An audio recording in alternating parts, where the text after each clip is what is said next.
नमस्कार साथियों, एक बार फिर से स्वागत है आपका आपके अपने खूबसूरत से टेरेस गार्डन में। और स्वागत है आपका आपके अपने channel Omveer Singh gardening and farming में। और साथियों, आज का जो पौधा है ना, बड़ा ही पवित्र सा पौधा है और धार्मिक सांस्कृतिक और औषधीय गुणों के कारण ये एक जादुई जड़ी बूटी वाला पौधा है। और ये पवित्र पौधा है जो कि हमारे हर एक के घर में होता है। हर एक के, अगर नहीं है तो हर एक के आंगन में होना ही चाहिए इस पौधे को, क्योंकि ये पौधा है तुलसी का पौधा। तुलसी माता है उसको बोला जाता है, बड़ा ही पूजनीय पौधा है। तो इसके हम बात करेंगे तुलसी के।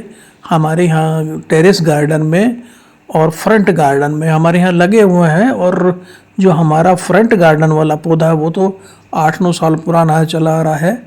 और यहाँ पे भी मैंने अपने टेरेस गार्डन में जो हर्बल गार्डन बना रखा हुआ है उसमें रखे हुए हैं। देखिए, ये देख रहे हैं ना, श्यामा तुलसी, रामा तुलसी। श्यामा तुलसी के पत्ते कुछ हमारे अलग रंग के होते हैं, वो हरे होते हैं।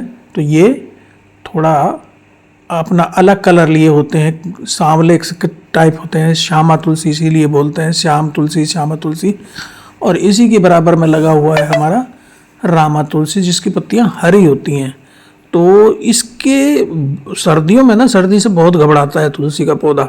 तो इसके टिप्स हम बात करेंगे कि इसको बचाने के, इसकी देखभाल के कौन से टिप्स हैं। देखिए, ये है हमारा रामा तुलसी। तो ये देखिए, इस पे मंजरी आती रहती है ना, इसको तोड़ देना चाहिए।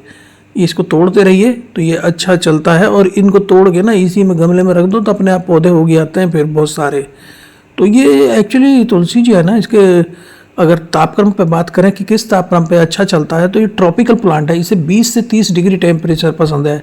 इसे ठंड से बचाना होता है, पाले से बचाना है, ठंडी हवाओं से बचाना है, कोहरे से बचाना है। तो दूसरी, इसको सनलाइट, इसके साथ मजबूरी ये है कि इसको अंदर हम यूँ नहीं रखते कि इसे 6 से 8 घंटे की डायरेक्ट सनलाइट चाहिए। डेली इसे 6 से 8 घंटे डायरेक्ट सनलाइट चाहिए। सनी स्पॉट में रखना है, जैसे बालकनी या ईस्ट नॉर्थ फेसिंग वाली कोई खिड़की हो उसमें रख दें इसको, तो ये ठीक चलता है। तो इसको धूप भी चाहिए लेकिन ठंड नहीं चाहिए। और पानी, जहाँ तक बात है, जब मिट्टी इसकी बिल्कुल सूख जाए तभी पानी देना। और पानी भी निवाया या गुनगुना पानी देना है। और उस पानी में थोड़ा अगर हो सके तो कच्चा दूध मिला सकते हैं। तो ये हमें ध्यान रखना है। इसकी जहाँ तक मिट्टी की बात है, वेल ड्रेन सॉइल रखनी है इसकी, जिसमें पानी ऊपर से डाला नीचे से निकल गया। इसके लिए हमें 70% गार्डन सॉइल और 30% उसमें मिला लेना सैंड। और ओवर वाटरिंग को जो है ना अवॉइड करना है, ओवर वाटरिंग से बचना है। तो ये देखिए, कई पौधे अपने आप यहाँ पर उग आते हैं। हम उसको तोड़ के डाल देते हैं मंजरी को उसकी, और अपने आप नरमंजरी आती है ना, उसको तोड़ के डालते रहते हैं, अपने आप उग आते हैं यहाँ पे पौधे। तो हमें ज़्यादा पानी नहीं देना, नहीं तो उसमें रूट फंगस लग जाती है, फंगस में लग जाती है जड़ों में। और इसको ये भी ध्यान रखना है कि एयर सर्कुलेशन, जैसे यहाँ देखिए फ्रंट गार्डन है ये मेरा, यहाँ पे भी मैंने लगे हुए एयर सर्कुलेशन बना रहना चाहिए इसके पौधे पास। प्लांट की ग्रोथ के लिए वायु संचार बहुत ज़रूरी है। तो इसकी प्रूनिंग भी करते रहना चाहिए। डेड हेड्स जो हैं इसके, पीले पत्ते या पीली टहनियाँ, सूखी टहनियों को, उनको काटते रहना चाहिए, जिससे उसमें हवा और धूप जाती रहे। रिपोर्टिंग, अगर आपने रिपोर्टिंग बहुत दिनों से नहीं करी है तो वो कर लेना चाहिए। फ्रेश सॉइल में इसको लगा लेना चाहिए। इसे सूखने से बचाया जा सकता है अगर हम फ्रेश सॉइल में लगा दें, तो ग्रोथ भी अच्छी करती है। और पुरानी मिट्टी में क्योंकि बहुत ज़्यादा ऑक्सीजन, एयर सर्कुलेशन नहीं हो पाता, तो उसमें इतना अच्छा नहीं चल पाता है। तो ज़्यादा ठंड वंड चाहे पड़े ना, तो कई लोग इसको चुनरी उड़ा देते हैं, है ना, क्योंकि वैसे भी पूजनीय पौधा है ये तुलसी माता का। तो वो इसमें चुनरी उड़ा लेते हैं। फर्टिलाइजर की बातें हैं इसमें, आप सूखी हुई काऊ डंग या कंपोस्ट या सड़ी हुई गोबर की खाद या वर्मी कंपोस्ट 1 मुट्ठी प्रति गमला प्रति माह देते रहिए। और जहाँ तक गमले की बात है, बहुत बड़ा गमला ज़रूरत नहीं होती है। तो इसमें पानी भी हमें गमले के हिसाब से ही फिर उसकी आवश्यकता अनुसार देना है, जब सूख जाए तभी देना है। और पत्तियों को ज़्यादा नहीं तोड़ना है, ये भी ध्यान रखना है कि इसकी जो पत्ती, ये जो नरमंजरी, इसको तोड़ दीजिए। लेकिन पत्तियों को कई बार हम लोग ना पूजा के लिए या मेडिसिनल के उस पर्पज़ के लिए, धार्मिक पर्पज़ के लिए हम तोड़ते रहते हैं। बहुत ज़्यादा सर्दियों में मत तोड़िएगा। इसकी हमें जो है ना ओवर हार्वेस्टिंग को अवॉइड करना है सर्दियों में। तो जैसे मैंने बताया, तो इसमें आप मल्चिंग कर सकते हैं, इसके नीचे पत्तियों वत्तियों की कोई या पुआल की मल्चिंग कर सकते हैं, जिससे हमारी मिट्टी गर्म बनी रहे। और उसमें इसको जो जैसे मैंने बताया, इसका बेटर एयर सर्कुलेशन के लिए, सनलाइट के लिए इसकी प्रूनिंग कर दीजिए थोड़ा सा, तो ये बहुत ही बढ़िया चलता है।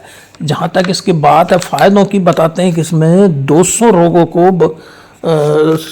रोगों की अचूक दवा है। आयुर्वेद में इसकी बहुत वैल्यू है इस पौधे की, और जादुई जड़ी बूटी है। और जो पहला तो फ़ायदा यही है कि दिल के लिए ये बहुत ही फ़ायदेमंद है, सेहत के लिए, दिल की सेहत के लिए, क्योंकि ओमेगा 3 फैटी एसिड इसमें होता है, जो दिल को स्वस्थ रखता है, हमारे पाचन तंत्र को भी ठीक रखता है। अगर एसिडिटी है, इसकी 3-4-5 पत्ती चबा लीजिए या इसकी चाय पी लीजिए तो पास एसिडिटी नहीं होती है। तनाव चिंता से दूर रखती है इसको, जो तुलसी अदरक और शहद मिला के चाय पीते हैं तो उसको तनाव से भी आपको दूर रखती है। और त्वचा के लिए ये एंटी बैक्टीरियल, एंटी फंगल गुण इसमें होती हैं, तो त्वचा में किसी तरह का कोई रोग नहीं हो पाता, उससे बचाता है। श्वसन तंत्र के लिए बहुत बढ़िया है, कंजेशन दूर करती है, छाती में हो जाता है ना कंजेशन, जकड़न हो जाती है। ब्रोंकाइटिस के लिए, अस्थमा के लिए इसके पत्तों की भाप ले लीजिए तो बहुत ही फ़ायदेमंद है हमारे, क्योंकि इसमें एंटीऑक्सीडेंट्स होते हैं, तो ये रक्त को शुद्ध करती है और रक्त का ब्लड प्रेशर जो हो उसको नियंत्रित करती है, कोलेस्ट्रॉल को भी नियंत्रित करती है, मधुमेह रोगियों के लिए बहुत ही बढ़िया है। तो ये हमारे ब्लड शुगर को नियंत्रित रखती है, इम्यूनिटी को बूस्ट करती है, रोग प्रतिरोधक क्षमता को बढ़ाती है, सर्दी जुकाम अस्थमा सिर दर्द इनमें बहुत फ़ायदेमंद है। अगर कोई इन्फेक्शन हो गया उसको भी ठीक करती है। और गले की खराश के लिए पत्तियों का उबला पानी पीजिए तो गले की खराश ठीक हो जाती है। चाय पीजिए तो उसमें खराश ये दूर हो जाती है। जोड़ों के दर्द में, गुर्दे की पथरी में, दंत स्वास्थ्य है, मुंह के छाले हैं, मसूड़े हैं, दांतों में, और मुंह से अगर बदबू आती है उसके लिए 4-5 पत्तियां आपने चबा लीजिए खाली पेट सुबह सुबह, तो इससे बदबू नहीं आती, क्योंकि मुंह को माना जाता है कि बीमारियों का प्रवेश द्वार है। इसके ऊपर मैंने 2-3 वीडियो पहले भी बनाई है, जैसे इस पे लौंग पे बनाई है, नीम पे बनाई है, और बूस्ट ये अपनी अमरूद पे बनाई है। उनकी पत्तियों को चबा लिए तो दांतों के लिए बहुत सेहतमंद रहते हैं। इम्यूनिटी बूस्टर का काम करती है, फ्लू में, बुखार में, डायरिया में, पीलिया में ये बहुत ही फ़ायदेमंद है। और बहुत तरह की आती है तुलसी जो है ना, वो जैसे अपनी ये नींबू तुलसी, राम तुलसी, श्याम तुलसी, वन तुलसी, श्वेत विष्णु तुलसी, कपूर तुलसी, मरुआ तुलसी, लौंग तुलसी, लेमन तुलसी, विक्स तुलसी, विमला तुलसी, इनमें इनके जो सुगंध आती है उसके आधार पे ये बहुत तरह की तुलसी आती है। और इसकी चाय ना बना के आप पीजिए तो बहुत ही फ़ायदेमंद है। तुलसी की पत्तियाँ और बाकी सब चीज़ें वही रखना, दूध बस उसमें मत डालिए। दूध को तुलसी के साथ कभी नहीं मिलाना चाहिए। दही में मिला सकते हैं लेकिन दूध के साथ तुलसी के पत्तों को नहीं लेना चाहिए। आप अदरक मिला सकते हो, लौंग मिला सकते हो, काली मिर्च मिला सकते हो, लेकिन बस इसमें जो हमें दूध के साथ चाय को नहीं बनाना है, ये ध्यान रखना है। बाकी ये बहुत ही बढ़िया रहती है। इसको आप इसमें ना ये पित्त, कफ और वात निवारक है, तीनों ही विकारों को दूर करती है। पित्त बढ़ाती है, ये ध्यान रखना है, दुर्गंध दूर करती है। और काली जो हमारी तुलसी चाय होती है वो बढ़िया होती है, दूध वाली अच्छी नहीं मानी जाती है।